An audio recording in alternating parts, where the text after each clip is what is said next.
been a speaker in many interfaith and multicultural events, including the Smithsonian and the Parliament of World Religions. And she is going to do a presentation at the upcoming Parliament of World Religions on a similar topic. And when she told me about that, I said, while you're preparing it, come give us. That's a good topic. It fits in right with the theme of the conference, so please come present it here. Yeah, just.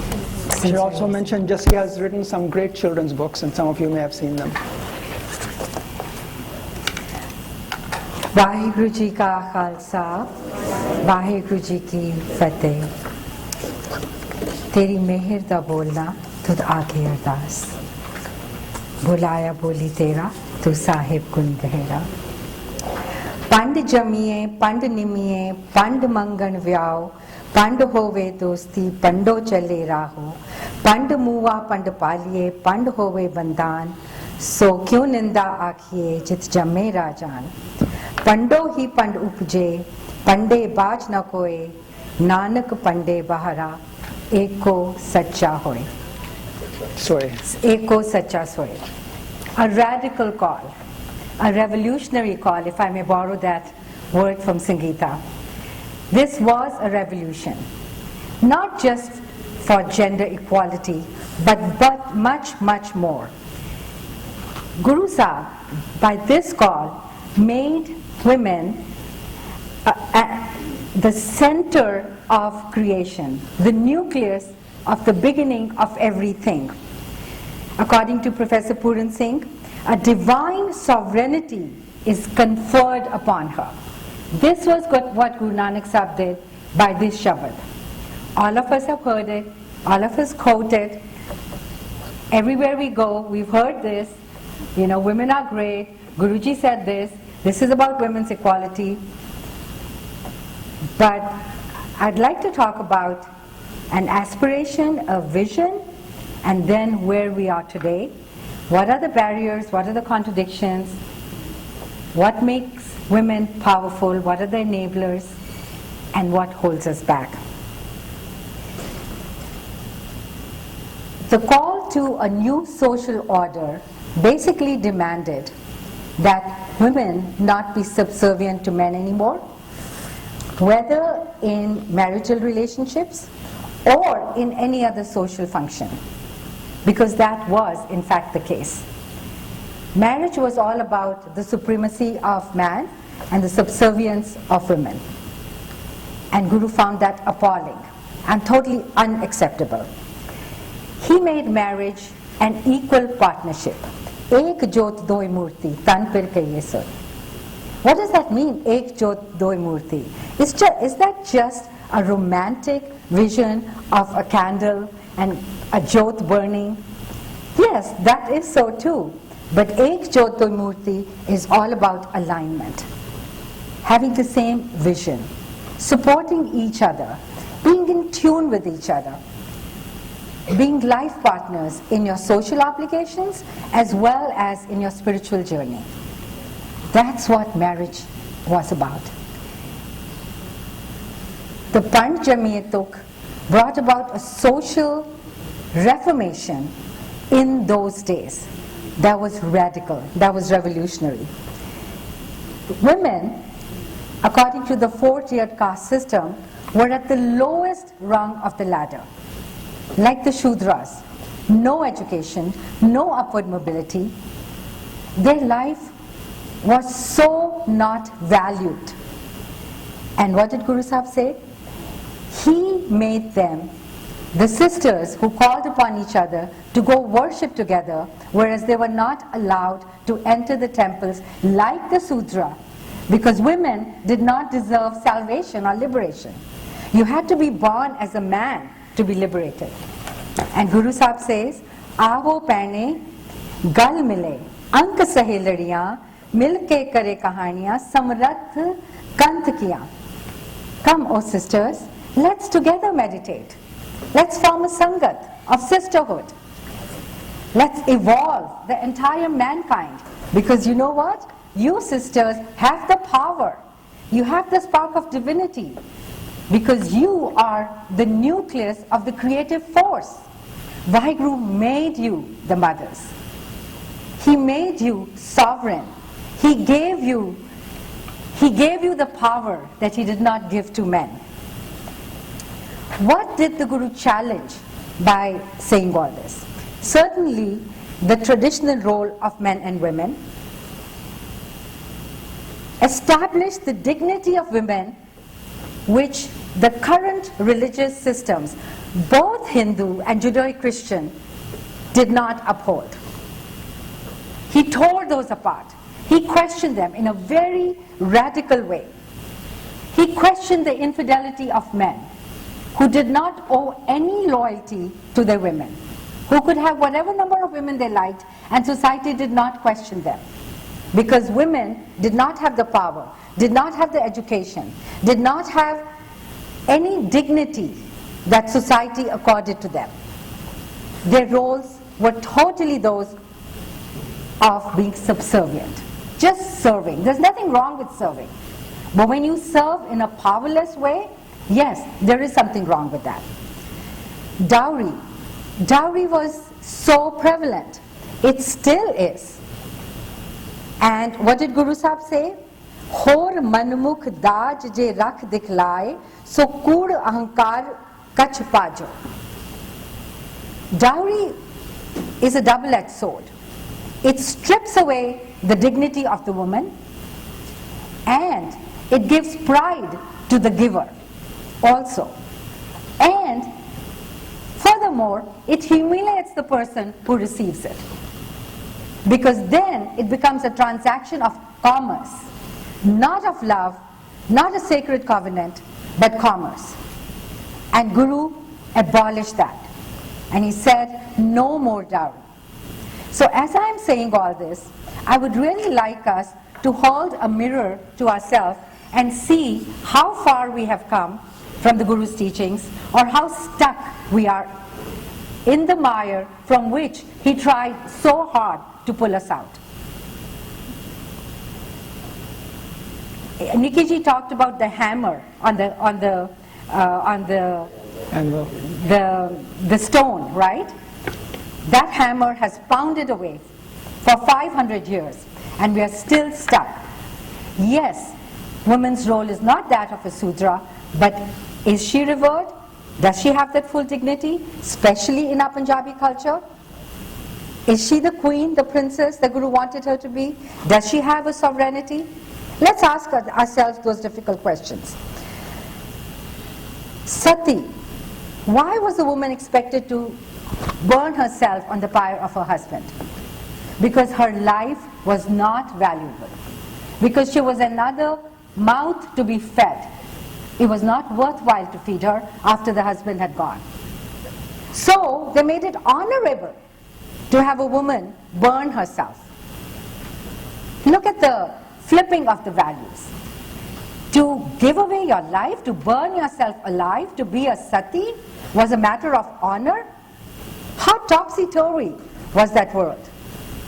And the Guru said, Satya e na akhyan je mariya lag jalan, nanak satya janiyan je birhe chot maran. That is a true sati. Gave a new lexicon, a new definition to sati. That woman, that man who dies because of the birhe, because of love of the yearning that comes from separation from Vaheguru. Those moments when we forget our source, our Akal Purakh, those are the true satis. Who pine for their husband and master, they are the true satis. He flipped the normal culture, the lexicon, the dictionary, the traditions, the caste system, the religions, and he brought about a radical new definition of women and their power. It was way more than gender equality. It was dignity. It was empowerment. It was saying, yes, you are the central force, and you can work miracles in the world, because I have made you mothers and endowed you with empathy and compassion and love like men have not been endowed with. I have given you that as a woman because I made you a mother. In the times of the Gurus, the women flourished as community organizers, as educators, as administrators, as warriors. This is in fact 100% true. We don't know this about our history. Guru Angad made women in charge of dharamsalas. They taught the Sikh faith. They were not just relegated to langar, which is a great seva, but they were out there educating men and women. They were out there learning how to wield the sword. It wasn't at a moment's notice that Mai Bhago rode a horse and went out to fight when the Chali Muktas were wimping out and all her sisters followed her. The training was there, ongoing. They were warriors. They were spiritual warriors in every aspect of the field. That is our history. That is our legacy.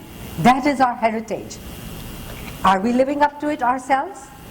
That is something we have to ask ourselves as women. Nikki, who I believe has left, or is she there? Amazing woman, amazing author, amazing poetess.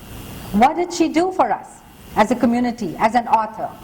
She discovered the feminine principle in Sri Guru Granth Sahib. It was always there, but men refused to see it because it was very difficult to acknowledge that the feminine principle was chosen by the Gurus one and all.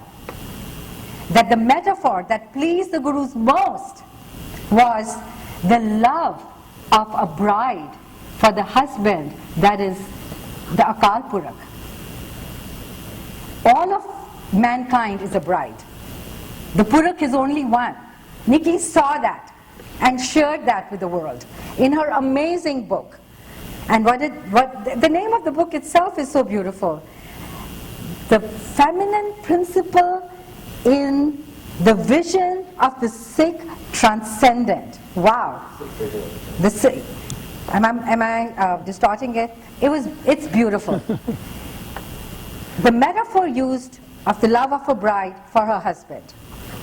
And the bride traverses physical, psychological, and spiritual realms to walk that path of love, to attain the love of her husband. And why the bride and not the bridegroom? Because sadly, the ego is bigger in the man. Because the woman, as a mother, as a nurturer, as a compassionate being, forgives her children. Sutta praat karat hai chete, janni chitna rakat tete. It's not the father always. Yes, fathers are nurturers too. I know one, my wonderful husband. But the woman has a heart that is big as the mountains. She knows how to forgive because she forgives her children. She knows how to love because she loves her husband. She knows how to adjust because that's how she succeeds in a household.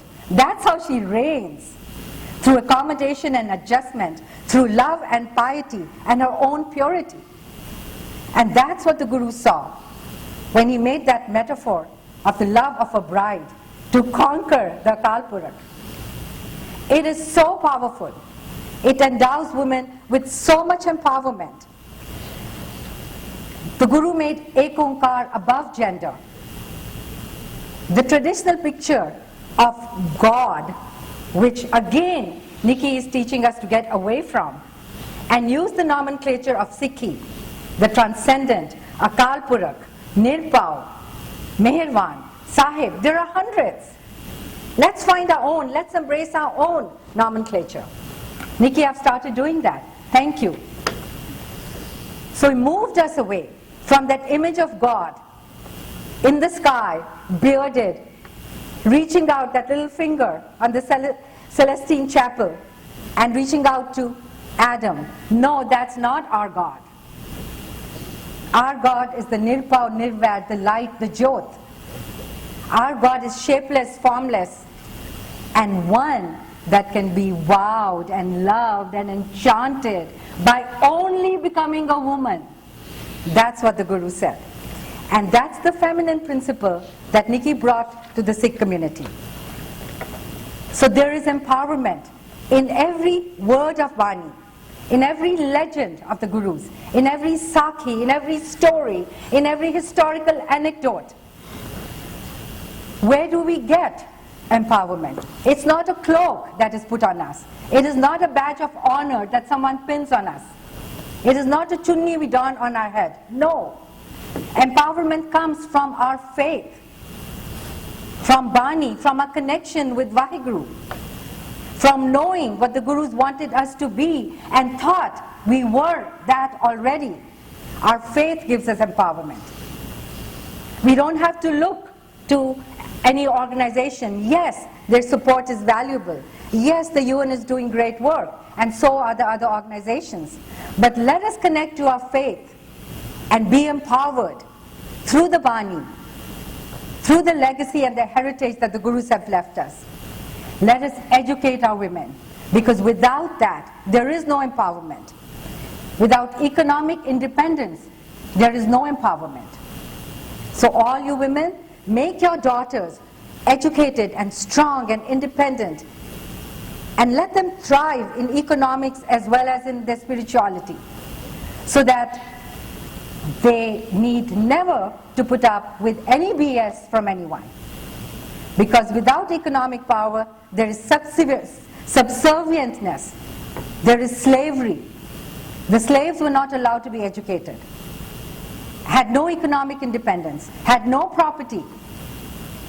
That's not women, that were women that Guru pulled out of that Maya and gave them the crown of being Kaurs and princesses.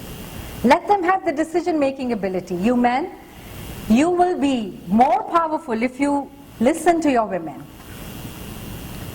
They have the decision-making ability. Don't take it away from them. Don't be autocrats. Don't be the patriarchals. That is the baggage that we are carrying from being Punjabi Indians. Need to get away from that. Many of the men have. But you know what? Many haven't. Allow the women to flower and blossom and see how intuitive, how poised, how forward-thinking their decision-making is. Because you know, they do have that intuitive wisdom. They do. That is part of their persona. Use that. Make the most of it. Give them opportunities. That is what empowerment is. Freedom of opportunity. Don't impose your thoughts on them. Let them have the freedom of thinking, right or wrong. We will learn if we are wrong. Don't keep telling us that we're wrong. We're smart, very smart.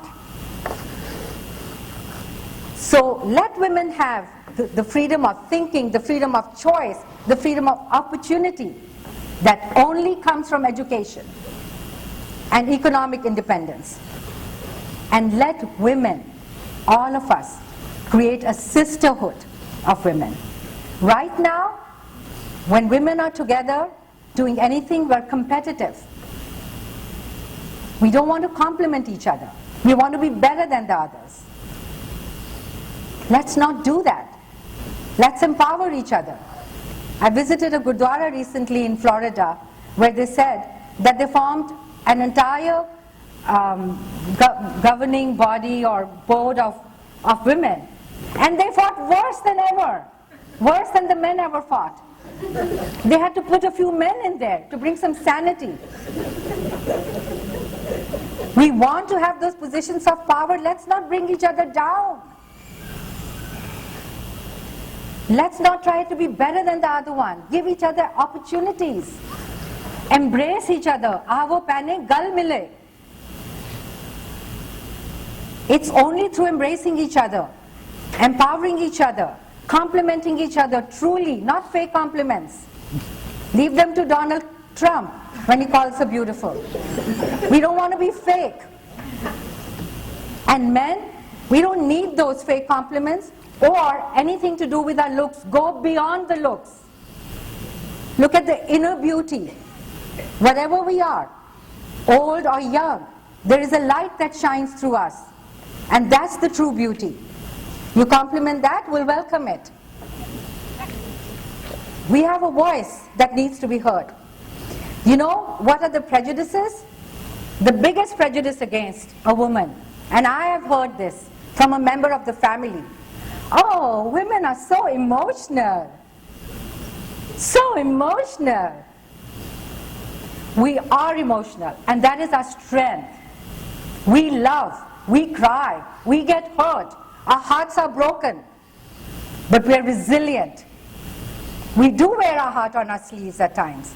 That's our power. We're not afraid to hide our hurt. Spock is not our role model.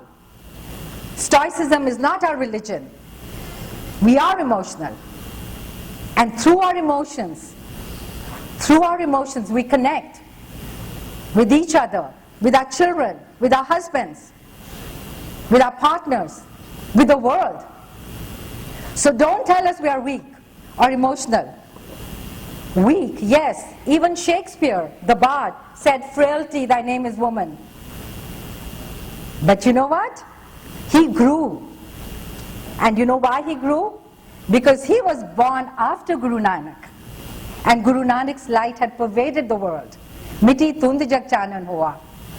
And from taming of the shrew, where he made a woman a B word who needed to be tamed, he wrote Cymbeline, where the woman is so powerful, she defies her husband to marry the man of her choice. So from Taming of the Shrew to Cymbeline and to Romeo and Juliet, where Juliet, even though a teenager, is beautiful, both her soul and her sexuality, and her love for Romeo. So Shakespeare grew in his admiration and maturity about women. It's about time that the 21st century men do too. They call us mercurial and temperamental. Well, we are responsive. We respond to situations. We adapt to them. We're not dumb. All right, speed up. Okay, the barriers. What are the barriers? Oh my goodness, there are so many. Woman becomes a woman's worst enemy when she drops the girl child. Nothing is more heinous and horrible than killing a girl child. And it's so prevalent. And it's so abhorrent. The mother-in-law that burns the daughter-in-law because the dowry is not enough. That is happening. The mother-in-law who has a sense of entitlement because she's the boy's mother is equally abhorrent. There is no entitlement because there is no superior or inferior.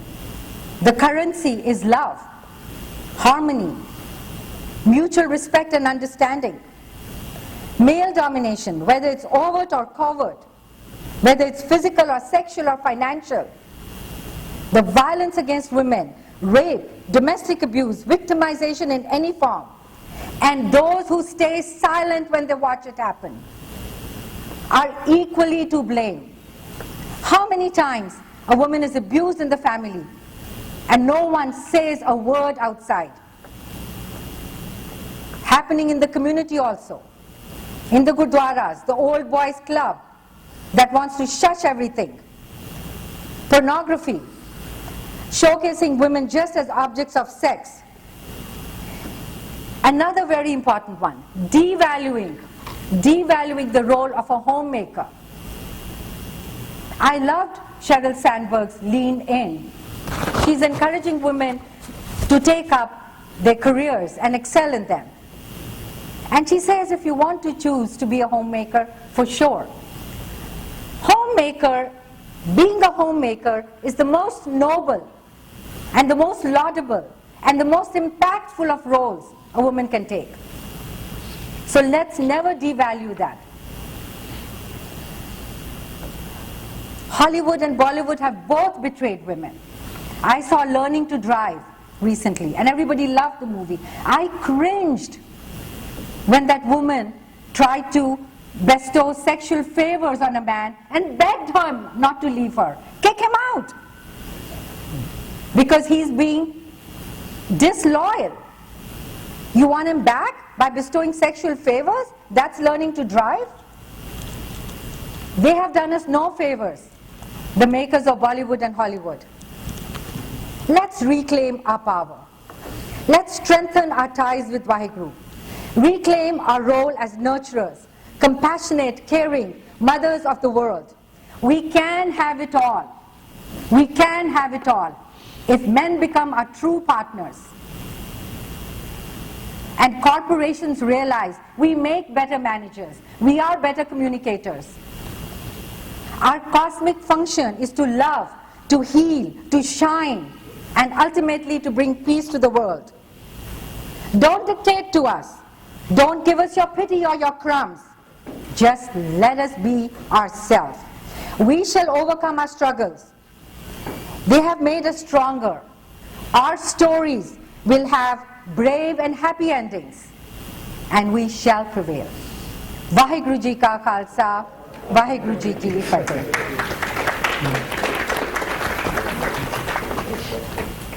Yeah, just a couple of questions from the audience here. Would you agree that some women exploit the perception they are weak in court and divorces and situations like that to get kids, house, and so on? To get what? To get the children, to get the house. That That women they're weak? exploit their weakness to get that. That's what the question was. Do you agree or do you not agree? I don't know.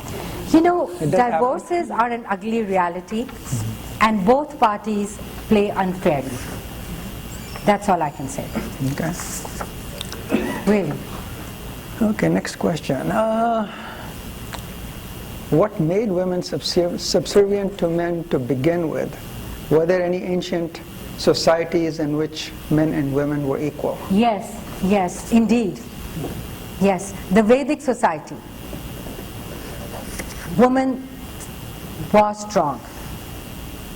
Before Manusmriti came into existence, that brought her down. There was a society, both in the East and the West.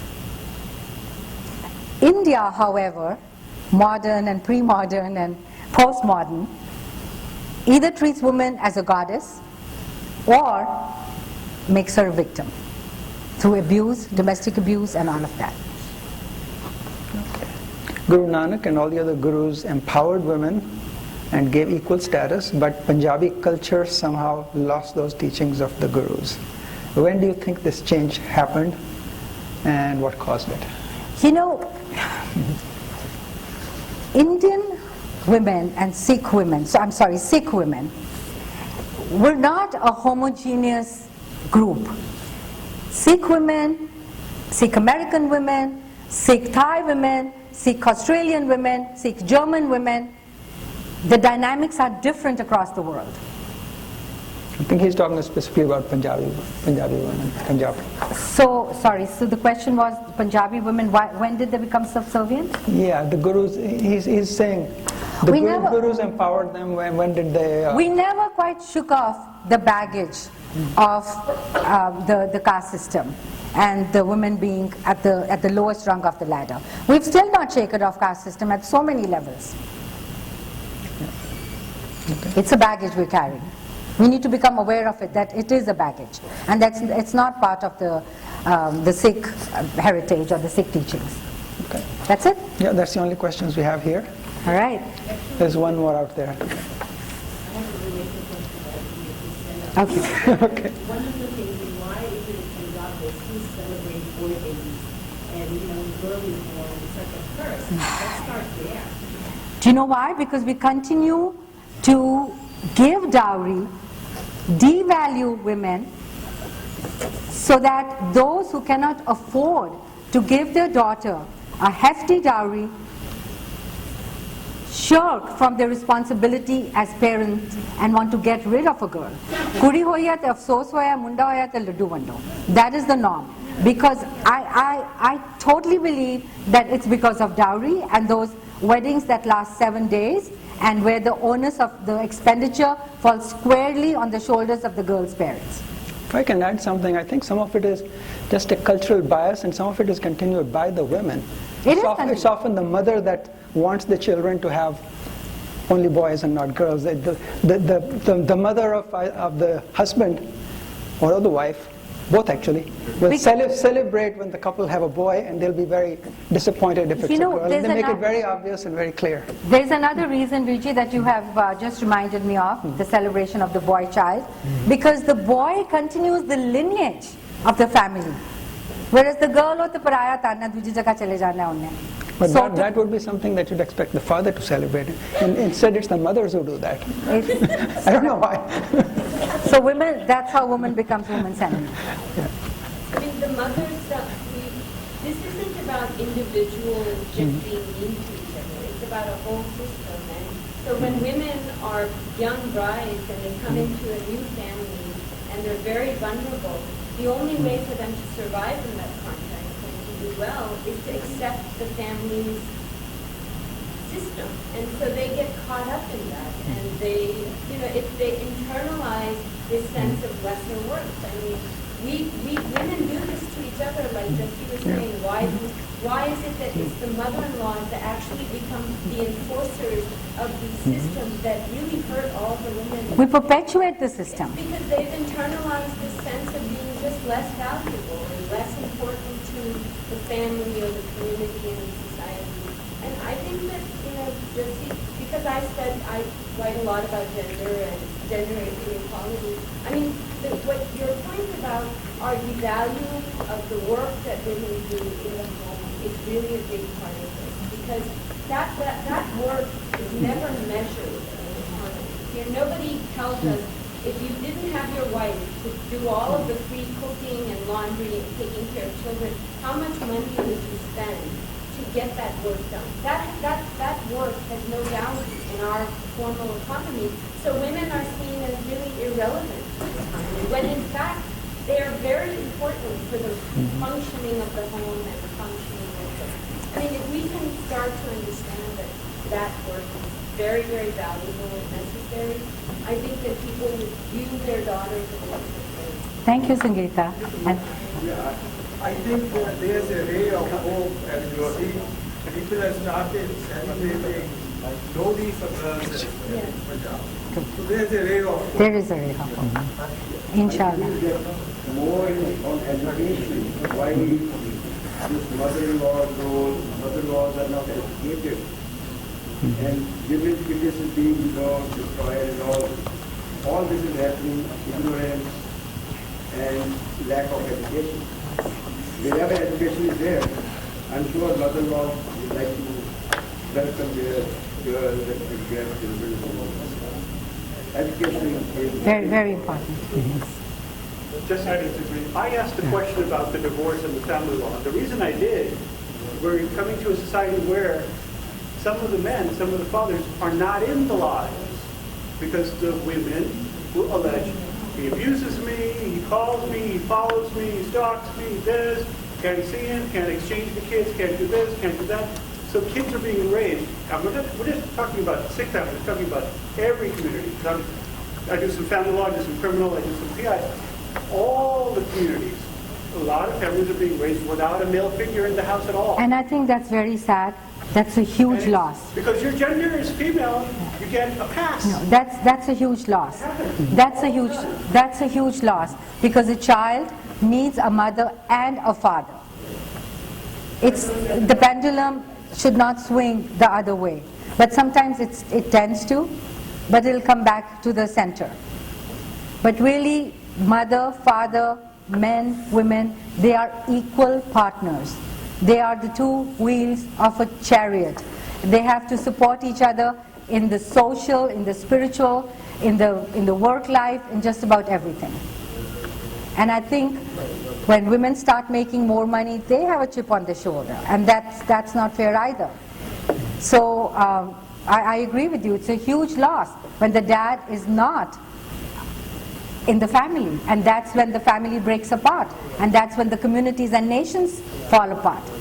It's very important to keep that family structure whole and complete, and mom and dad are both equally important parts of that.